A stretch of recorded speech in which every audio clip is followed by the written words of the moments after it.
All of our sponsors, I want to welcome you to the Healthy Economy and Environment Conference. We're really excited about this program. The next 2 days are really going to be an exciting delving into ways that we can really make New York sustainable both financially and also environmentally, and talk about the ways in which those two are really inextricably linked.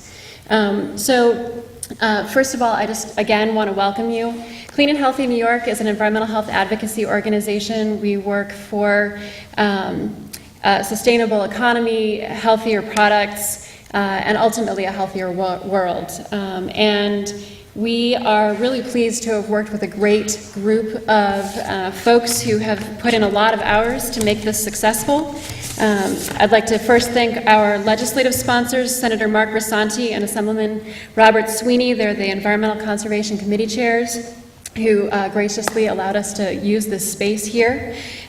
We've got significant support from the Pollution Prevention Institute, the Dormitory Authority of the State of New York, the American Sustainable Business Council, the Department of Environmental Conservation, all put in a lot of time to bring this together, so thank you to all of you who were part of that. And we've got support from a number of other organizations, The Works, We Recycle, C&S Companies, RCR&R, Sustainability at Ithaca College, and Ethical Markets. These are our sponsors. They're in your packet. I just want to briefly point out what's in your packet and a couple of program notes. So the morning, we are going to be here all morning, and I would encourage you, those folks who are hanging out in the back, please consider coming on down closer. We're going to have some interactive conversation, and we really would like to have folks as close as possible. It's a big room, but we have capacity to have an intimate conversation. And then also on tomorrow afternoon, our closing remarks are going to be again here in hearing room B. There is coffee outside. You cannot bring any beverages or food into any of the hearing rooms. Please honor that. They spent a great deal of time and effort and money to revamp all of these hearing rooms and are working really hard to maintain them. So we have very strict policy about no food or beverages. Please honor that.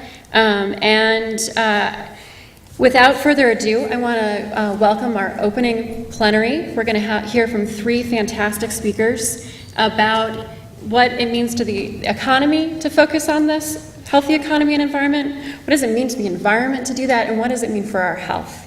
And so first we have David Levine, who's the founder and executive director of the American Sustainable Business Council, which represents a large number of networks of businesses all across the country working for a sustainable economy. So David, come on up.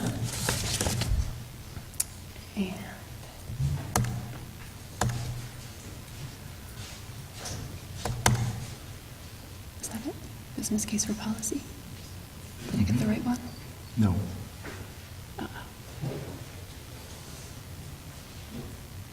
Oh, hang on. Oh, I didn't grab the right one. I'm sorry. Hang on a second. Hang on a second, folks. Sorry about this.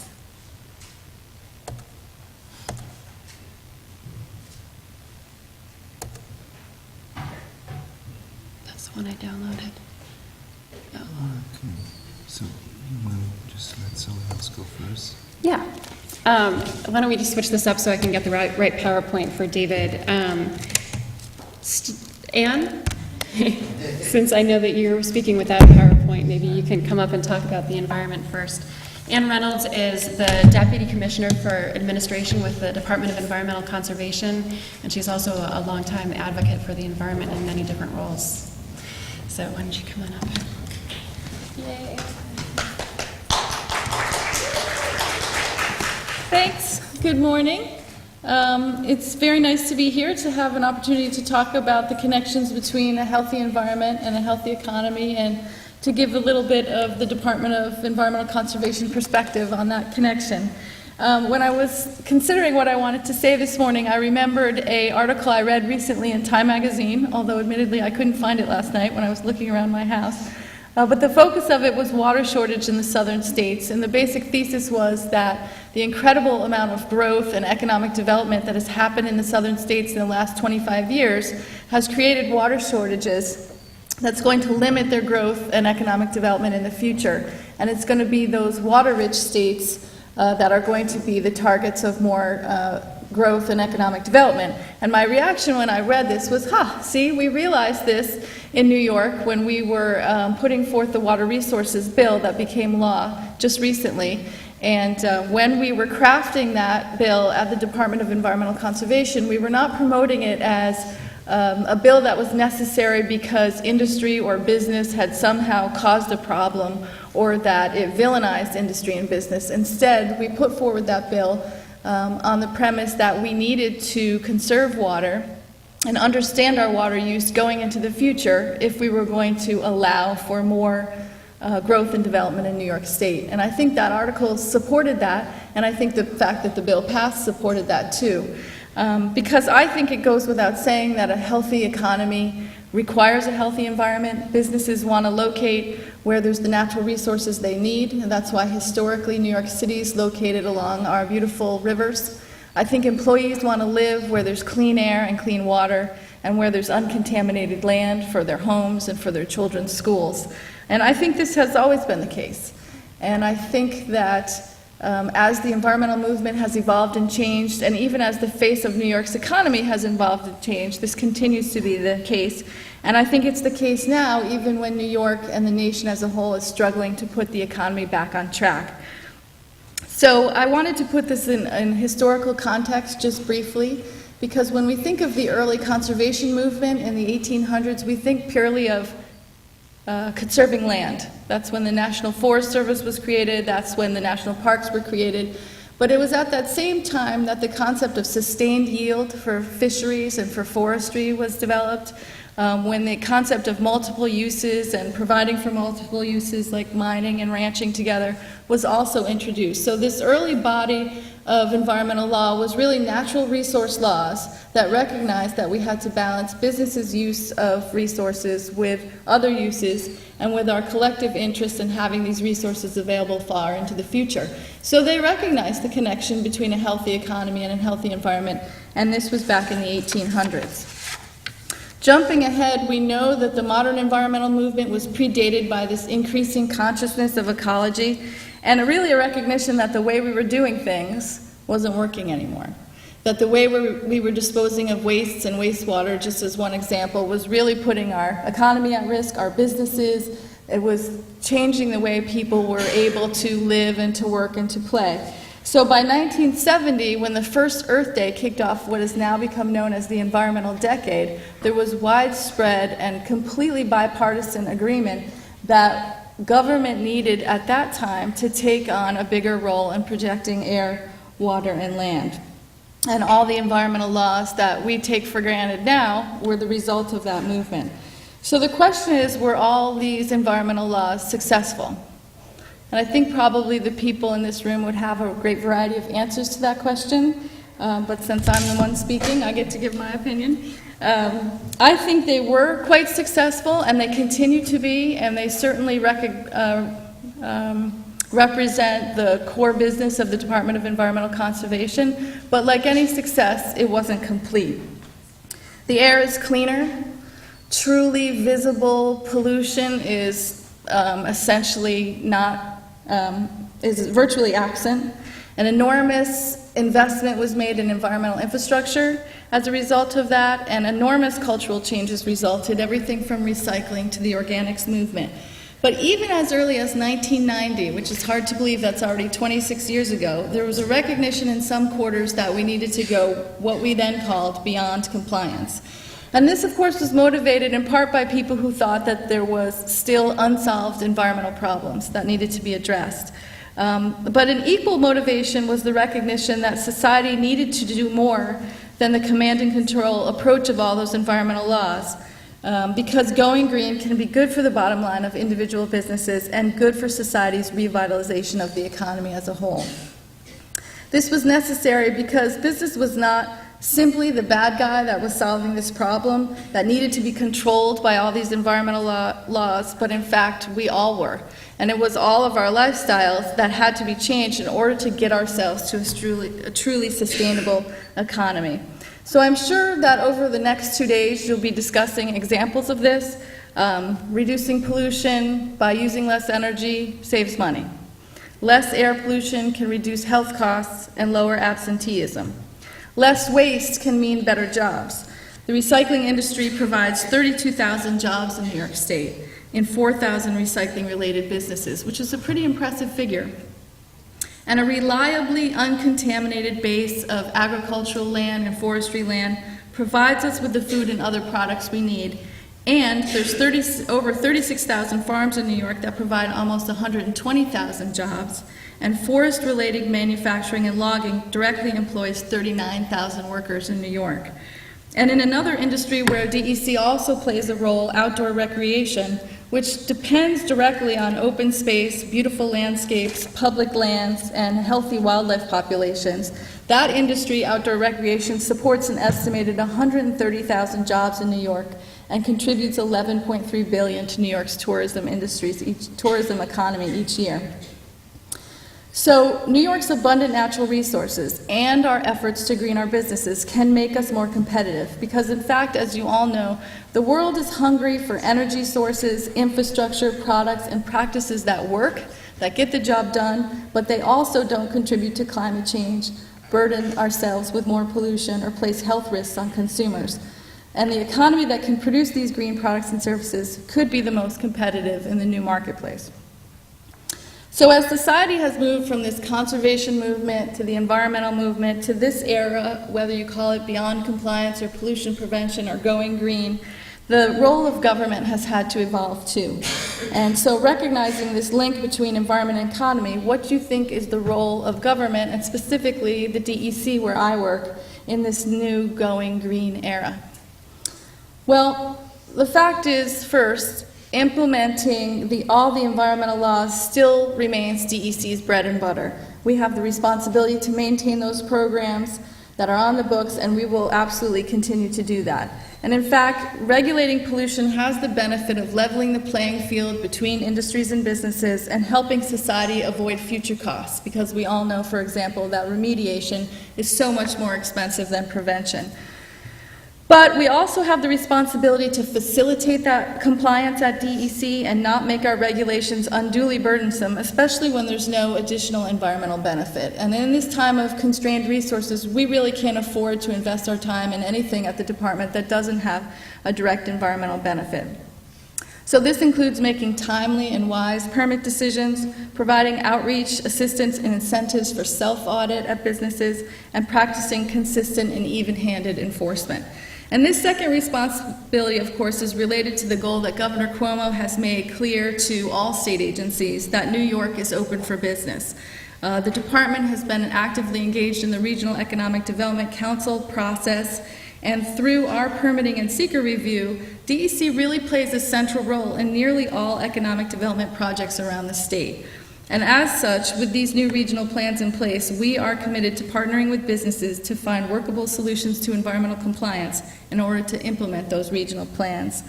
Towards this goal, we are also redesigning the Environmental Assessment Form, or the EAF, with the goal of clearly defining which projects require a full seeker review and which can be approved with a more limited review. And we plan to put the EAF on the web as a tool that can be easily filled out and submitted to save time and effort required to process those paper submissions, as just one example. We're also continuing to cut through the backlog and brownfield reviews so more cleanups can be certified and former contaminated sites are ready for redevelopment as another way to implement those regional economic development plans. So third, in addition to that core mission, since we know the connection between environment and the economy, DEC can, and in fact is, taking on the role of driving and supporting green innovation through our existing programs. One example is the wide variety of energy efficiency programs that are funded by the Regional Greenhouse Gas Initiative, which is in itself a market-based policy to promote cleaner energy generation. Also in the climate change arena, we're providing free technical assistance to municipalities through our Climate Smart Communities initiative to help them reduce their carbon footprint, just as many of you may have done in your own organizations and businesses and homes, because we know that it can avoid pollution and it lowers costs for municipalities, which reduces the burden on local taxpayers. In a third example, the Pollution Prevention Institute where DEC's partnership with RIT is providing technical assistance and outreach to encourage green innovations at businesses in New York that save them money. Fourth, in terms of DEC's role, New York can, and again we are, build green markets through the implementation of Executive Order 4 on agency sustainability and green procurement. And that executive order and the program that it created is designed to harness the purchasing power of the state to buy green products, build markets for those products, and at the same time reduce energy use and waste generation at state agencies. And that's an effort co-chaired by DEC and OGS. And finally, DEC will continue to protect the natural resources that support New York's economy, especially the forestry, agriculture, recreation, and tourism industries that depend on those natural resources most directly. So at the department, we recognize that a strong economy depends on a healthy environment. We recognize that it always has, and that our mission, in fact, is based on that principle. So lastly, I just wanted to mention that just as the economy and the environment are so intimately connected, so are all of us. Businesses, the nonprofit sector, government, academia. We, especially in these times when there's less public resources, it becomes abundantly clear that we really can't get the job done. We can't enter into new programs or design new initiatives unless we do so together, in partnership with, and in order to do that, that will require a new thinking of what the green economy looks like, a sustainable economy, and we just recognize that we won't get that accomplished without partnerships between all the organizations that are in this room. So thank you.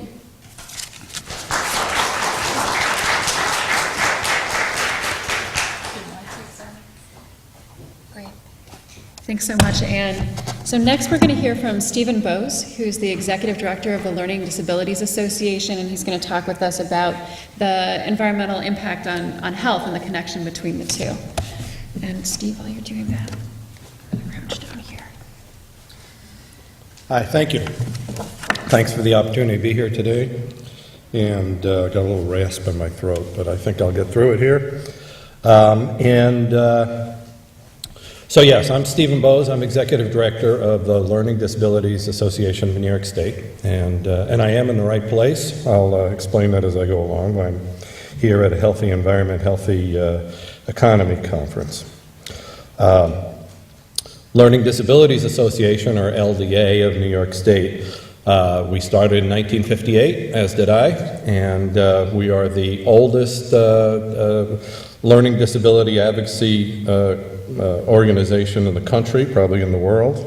We're the New York State affiliate of LDA of America, and we're represented further by, we've got 8 regional programs around the state, and we provide wide-ranging services for children and adults with learning disabilities and related neurological impairments. We're networked throughout the state. We provide a lot of services. And our state organization, and my job is primarily advocacy and as a disability advocate.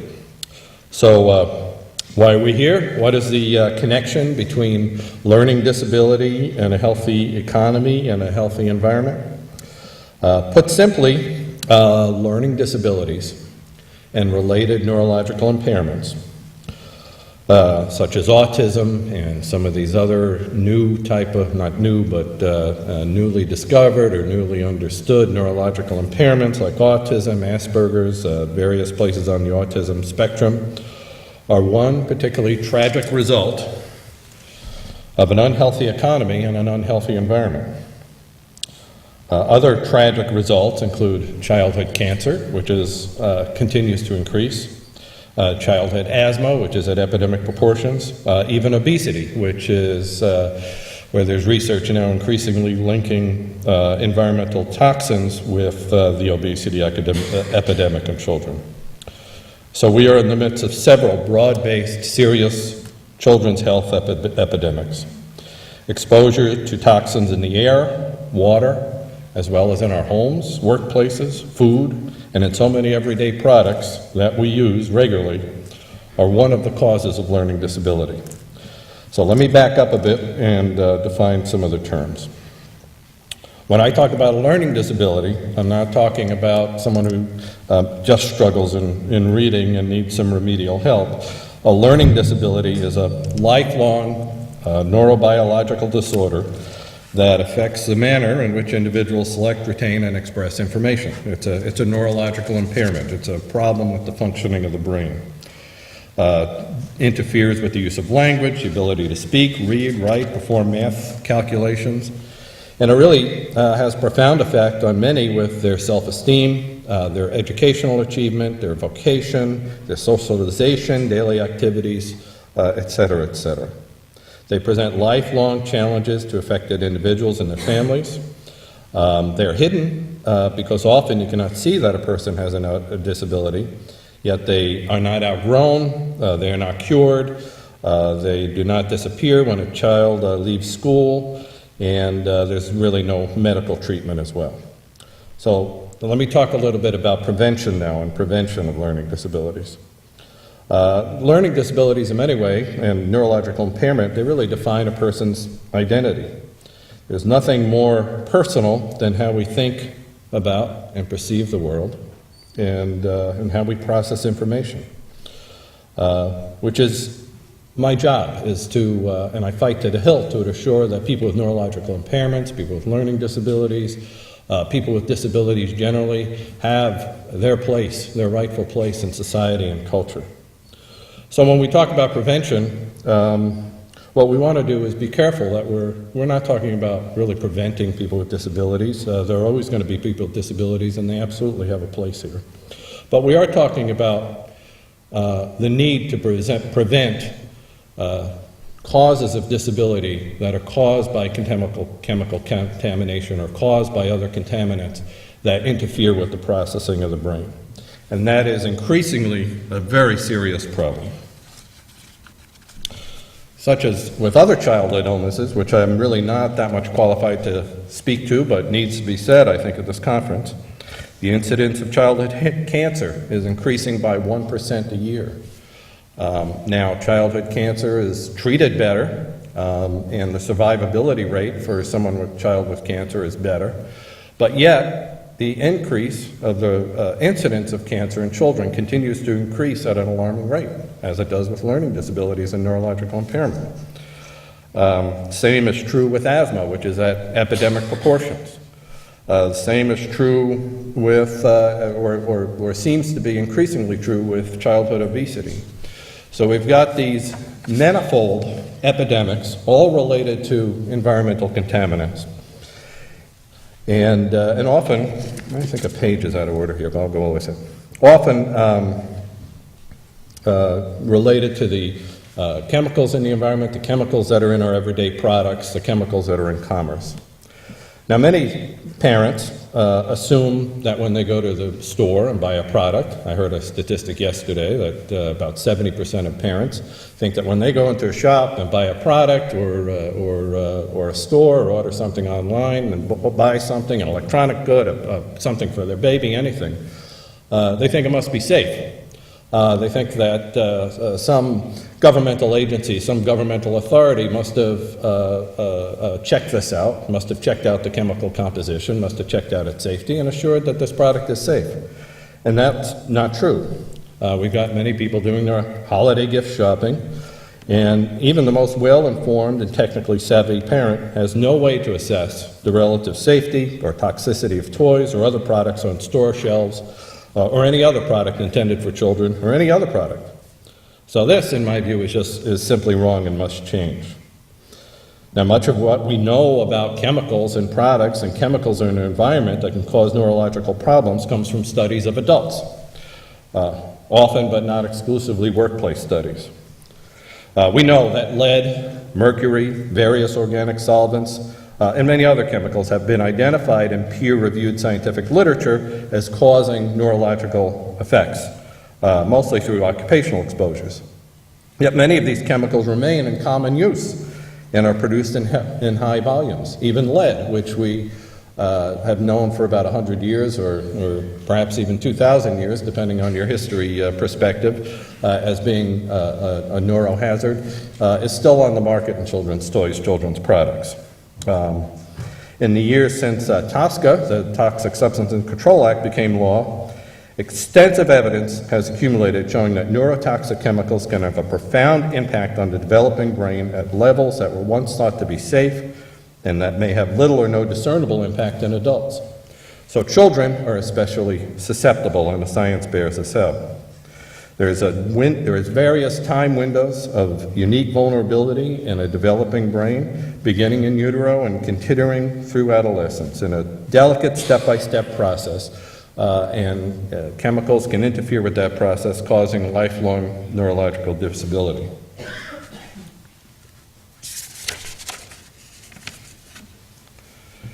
Lead, mercury, arsenic, PCBs, some flame retardants, some pesticides are among the chemicals that are known to cause neurological damage. But this understanding of the developing brain's unique vulnerability suggests that there may be hundreds or even thousands of additional chemicals that can cause neurological damage because we just don't have the data on those chemicals, and the testing is just not there. For most of the thousands of chemicals on the market, we have very little data on their effects on the developing nervous system. Of the 3,000 chemicals produced in highest volume, only about a dozen have been adequately tested for neurotoxicity to the developing brain. And some of those are often still on the market and still available anyhow. So, the impact of learning disability and the related neurological impairment on federal, state, and local budgets is also enormous. The impact on affected individuals, their families, and communities are just incalculable. The scope of this problem is experienced by a number of ways. I'm going to go through some statistics here to indicate the scope of the problem. Every case of a neurological impairment or a case of autism, any other learning disability, it's a big deal for the individual, it's a big deal for the family, it's a big deal for their social structure, but it's also a huge issue for all of us. On average, it costs about twice as much to educate a child who has a learning or developmental disability as to educate a child who does not. Children with learning disabilities, or ADHD, attention deficit hyperactivity disorder, compose between 10 to 15% of the school-age population. 35% of children with learning disabilities drop out of high school. This is twice the rate of students without learning disabilities. Only 13% of students with learning disabilities have attended a 4-year post-secondary school program. This compares to 53% of students without disabilities. According to the CDC, individuals with autism spectrum disorder have average medical expenditures that exceed those without the disorder by over $4,000 to over $6,000 per year.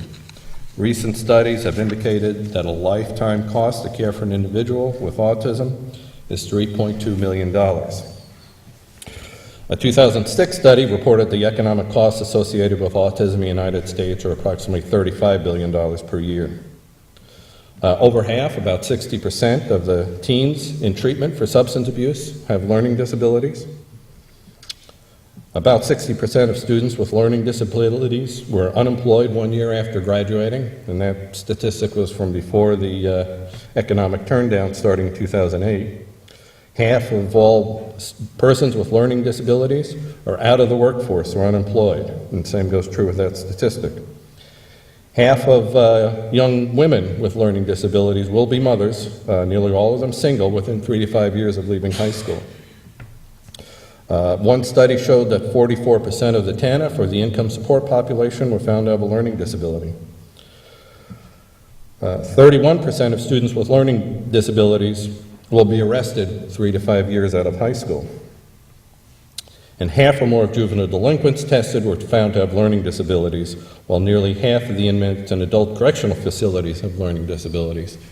And my organization, has done a lot of work in juvenile detention facilities in the state, and when we use that statistic, the staff always say that's way too low. The figure's got to be much higher.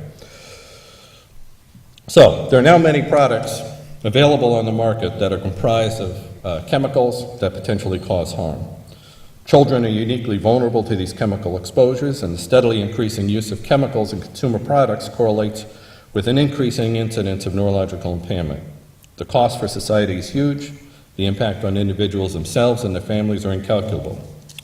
So as you discuss today and tomorrow the scope and shape of a healthy economy and its connection to a healthy environment, it'll be important to consider the health of people, of us and our children. It has often been said that our children will be the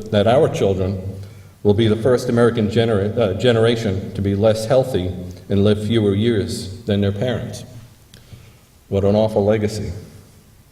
So, we need chemical policy regulation on federal level, and if the federal government doesn't act, then it is incumbent on the states to act. That includes reform of the Toxic Substances Control Act.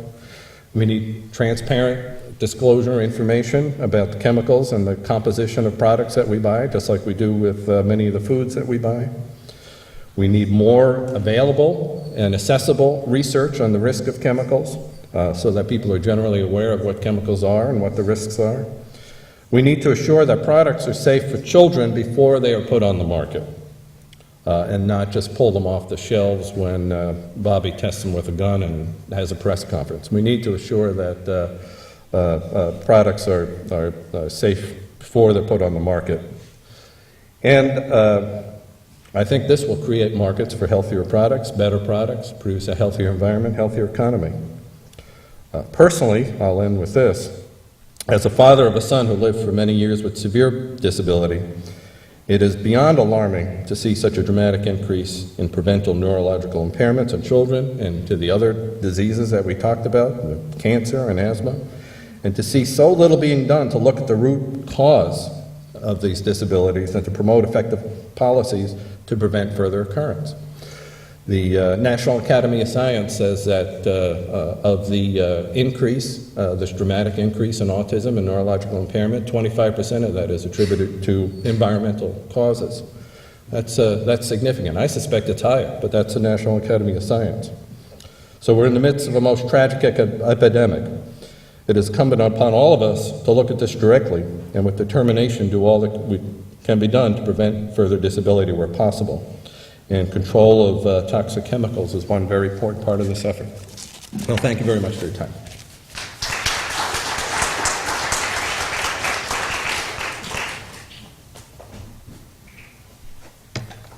Thanks so much, Steve. Next, we're going to hear from David Levine from the American Sustainable Business Council.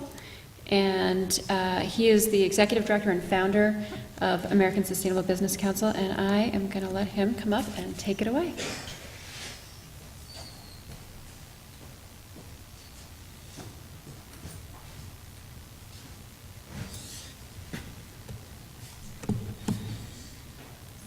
Take two.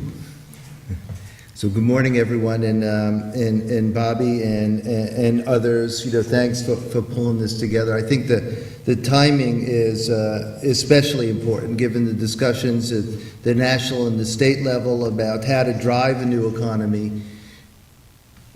The questions are: do we get to this better economy using the same thinking that we had before, or is this an opportunity to rethink the way that we're doing what we're doing? And come in with the new strategies, the new framework, the new vision for moving towards a more sustainable economy. So over the next 2 days, there'll be a lot covered. So what I'm going to try and do here is just provide an overview that will try to link the many different pieces and in terms of the ideas, the frames, the different sectors, the different strategies that will be discussed in greater detail. So in the next 15 minutes, to just try and do this broad brush strokes of understanding, what we're thinking about in terms of a healthy economy and environment. So just quickly, the American Sustainable Business Council is a council of business organizations now representing about 42 organizations from local and state chambers of commerce to green and sustainable business organizations, women's business groups, local economic development organizations, local economy groups, and a number of which are national, state, and local, and a number of which are located in New York State. So this is a broad set of players that are coming together through different doorways, not all of whom are saying that sustainability or green is their main pathway here, but that their sensibilities are ones that are driving them, whether they're talking about building local economies or the like. There's a frame there that allows for an opening to this broader understanding and strategies around sustainability. And so what this means also within that frame is that we have a number of businesses that actually step up and are noted as business supporters within this frame that we're pushing forward as the new archetype for the way that business should operate. So all this is about creating a new business voice and presence and power in this country, because what we've seen is that as policies get discussed at the national, state, and local levels, normally policies that are put forward that are good for the environment, provide greater social benefit and the like, are shot down because they're bad for business. And what we've started to say is bad for whose business? And what we have found is, as you can see from the growth of this organization, which is only 2 years old, so 100,000 businesses are saying, well, that's not our business. We actually have a much different perspective on this. And that's what we're trying to put forward in these dialogues. And that there are those businesses that are located throughout New York State as well as the country that we're trying to bring their voices forward, bring their stories forward, so that we can actually understand that it's not only a vision for a new economy, but there's a reality to it now. So what's important then when we're looking at this is to ask some of the essential questions is, what do we actually mean by success? What does a healthy economy actually look like? And, what are the indicators for a healthy economy? And I think that there are more and more discussions that are taking place in communities and in state houses across the country that are beginning to ask those questions. Without asking those questions and looking at the criteria, we end up with the old paradigm, which tells us basically that it's a financial bottom line. So everything that you do needs to be beholden to that. But if you say, what's the quality of life that you're looking for, and what's the economy that's going to actually drive it, you're going to get different answers from that. So asking the essential questions becomes very important. So when you look at this, then you look at then what are the tools that you have to actually measure all this. And what we do is if we look at the GDP in particular, right, the way that we're measuring our national economic success, you see that you get a bunch of very strange indicators in there. So, when we look at crime and divorce and natural disasters, Steve talked about cancer rates. So, pack of cigarettes get sold, the great example, right? Someone smokes, so that's good for the economy. Someone smokes it, they end up with cancer. Gee, that's good for the economy. Gee, they contract diseases, so they have to get treated. That's economic activity. Gee, they die. The undertaker comes in, and that's good for the GDP. That's not a quality of life that we're talking about here. So it doesn't take into account the depletion of natural resources, as Bess was talking about, the polluting activities. It doesn't take into account how income is distributed and how well the larger portions of the populations are doing. And it doesn't take into account how much of our resources are actually flowing overseas as opposed to bettering our economy here. So these sorts of indicators need to shift along with our ability to shift the economy. So what we're saying is that there is a perfect opportunity because the world is recognizing that things are not working. The question is, do they change the paradigm by which they understand the way the economy should work? That's the opportunity. As you'll hear throughout the 2 days, you'll hear more and more about the consumers helping to drive this. The consumers are wanting and needing healthier and safer products. Who wouldn't? And the question is, how do you get to that understanding of what is? What are the regulations, the policies, the frames, the indicators that would help us to understand what a safer, greener, healthier product and business might be? This is tremendous opportunity for innovation. So no matter what others might say, the chance to move towards green chemistry and sustainable materials is there. It's applying that same American business entrepreneurship spirit around innovation makes this all possible. And what we're saying is because this is getting questioned worldwide, not only are there opportunities within our economy here in New York State, but for our business here in the state to actually be meeting the needs of worldwide markets. And that means growing our businesses, the existing business, creating new businesses to meet the new opportunities, and that means creating new jobs. So this whole new level of thinking gets brought to this, and then there's lots of opportunities to think outside the box and to act in this new way to drive this new economy. So lots of studies are done. Here's just, a few by Deloitte and Green Gage and Shelton Group, is basically saying 95% would buy greener, safer products, 63% actually went out and looked for them, and 22% actually bought those. How do we change that? There's lots of reasons why. Some of it is about cost, but some of it's then about economies of scale. Some of it's about unlevel playing fields, which you'll hear about it over the next couple of days. If you're not, as a business, being held accountable for the polluting activities, and the state has to account for it, then you're at an unfair advantage to the businesses that are building in safer practices into their businesses, because they're reinvesting in their business like that, they're reinvesting in their community, and that's not the free market. And so what we're saying is the regulations and policies need to be in place to help bring that 22% back up to where at least the 63% is, if not the 95%. And we see that the public is saying, as far as they understand, right, they want higher standards. As far as they understand, if it's out on the marketplace, then it must be safe. Well, it's clearly not. As you heard already, the Toxic Substance Control Act being broken and not in place, the policies that we need here in New York State, we're getting better, and there's still room for improvement. And we see a top reason for buying green, again, is associated with toxins and chemicals and the need for healthier and safer products. So when we look at this is not only about shifting our products, it's about shifting the way business does business. So I just mentioned externalities. It's the elimination of toxic chemicals from your supply chain. It's using new ways of using the best green chemistry principles and sustainable materials. It's dealing with energy issues and carbon emissions.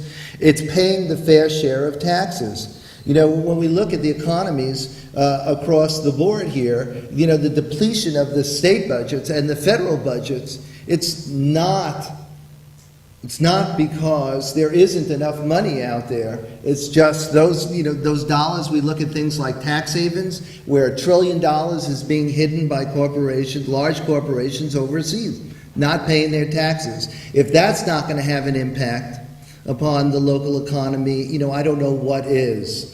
So it's we need to look, if we're looking for a healthy economy and a healthy environment, we need to look at the finance and tax issues as well. It's businesses that pay a living wage, right? We have a strong middle class. Those folks are reinvesting back in Main Street and building our local economies. And it's building healthy workplaces and healthy communities and many other related issues. So what we say is, and what you'll hear a lot about over the next bunch of days as well, is that there are opportunities, when we look at a triple bottom line economy, people, planet, and profit, what you see is that there's the opportunity for innovation by companies, there's the opportunity to partner with the investment community. I mean, we did we did a letter with that got the support with the Investor Environmental Health Network that got 51 investment firms representing $35 billion in assets under management saying they needed and wanted better regulation at the national and state level. Those are investment dollars that can be brought to our businesses. So procurement, New York State and others looking at really great opportunities to start purchasing. You look at the other institutions around, so hospitals, universities and the like, these are all presenting us with opportunities to actually drive the green economy. Regulations, policy, good metrics, moving the educational system from K through 12 through the universities are opportunities to drive this green economy alongside the research and development.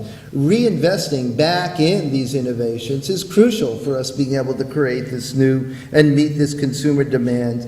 And of course, this requires all of us to be at the table at the same time, especially business, but government, the consumers, the stakeholders represented by the NGO advocates as well. And then, what you can see, no matter what the sector is, and you see whether it's investment firms like, Trillium or Green Depot, which has a number of outlets here in the state that's selling construction materials, or Naturepedical you hear from later, that's selling, mattresses free of toxic chemicals, or BioAmber that's in the bio-based plastic space, or even companies like Patagonia, who in their new initiative are actually challenging. We know about recycling, and reuse. What they're saying is, consider whether or not you actually need it before you buy it. I mean, it's a drastic way for a company to actually say, yes, we want you to buy our products, but only if you need it. And then they've got these innovative programs now to ensure that if you're done with your product, that there's a way that someone else can get access to it. So they're actually working, to do that online to make the products more available as a second use as well.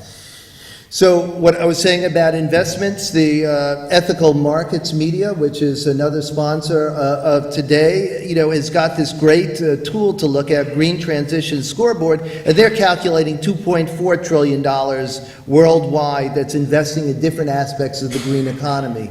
So there's opportunity there, but again, these investors need to know what's real and what's not, what's greenwashed and what's not. Then another piece that you'll get some greater insight in, I think, in the next session, are certifications, guidelines, the eco-labels and the like.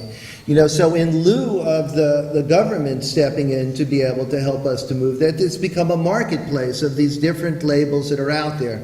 And so you actually need a guidebook in part, but there are some good programs that are out there. In the next session, you'll hear a little bit about the Green Screen, but Practice Green Health, which is working with major hospital chains, has got theirs. There is legislation on the governor's desk right now about benefit corporations that provide a new set of standards, a new corporate form that it's adhering to a triple bottom line.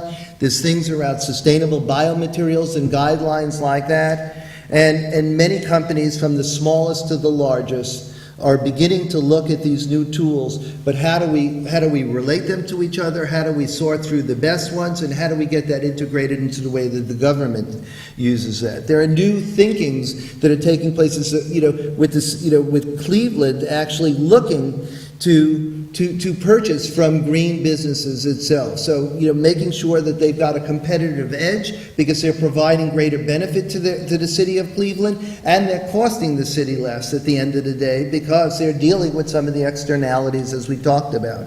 But then there's new models and forms of business. Also in Cleveland, there's a great project called the Evergreen Cooperatives, which is a set of interconnected cooperative businesses. So it's trying to deal with the chronically unemployed, and it's trying to deal with the instability in communities by creating these businesses. So the first one was a green laundry. They're looking at greenhouses. They're looking at solar installations. All of these is worker cooperatives that are interlocked with each other, that again tie back to some of the anchor institutions like the hospitals in Cleveland. So they're ensured a good purchasing base.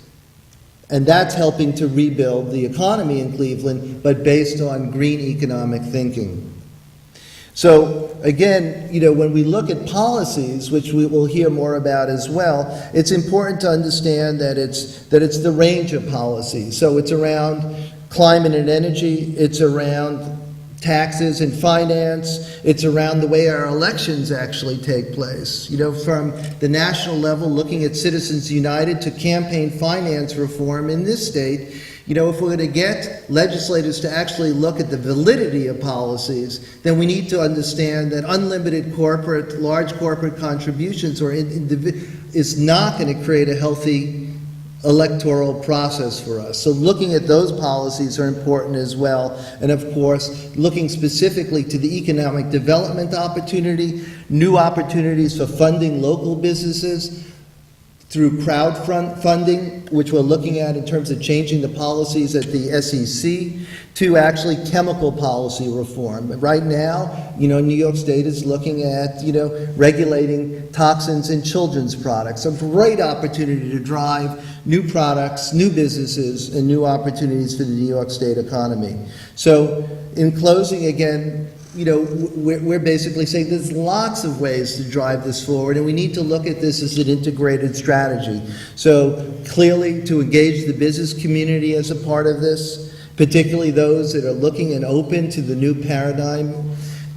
Two is to to look at how we move the investment dollars, to educating the public, to moving and working with our elected officials, to improving the policies and regulations, to encourage the incentives through procurement and other methods, and to get this story out there. It's really important for the larger communities, right, to understand that we have a new opening here, that there is a new opportunity, and it is real, as proven by what consumers want, what businesses are willing to do, and now working side by side with government is the opportunity to help us bring about a new economy. So thank you.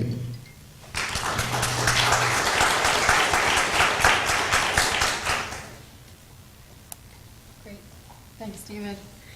So now we're going to move into our two-track program where we've got session 1. A is going to be over in hearing room A, predictably. This will be a pattern you'll notice. Track B is here in hearing room B. In A, we're going to have leading with safer materials and avoiding regrettable substitution, talking about some of those certifications and approaches for making sure that you're finding safer substitutions. And then we're going to, in hearing room B, we're going to talk about what we can learn from schools. We're going to have about a 10-minute break. We're asking folks just to stretch your legs and find your seats. I'm going to ask everybody who's sitting in back, if you're staying here in hearing room B, you need to come on down, because we're going to have plenty of time for discussion, and it's going to go a lot better if folks are closer in. And then we'll have a break after that with actual coffee and snacks, enough time to get them, before we move into our second breakout sessions.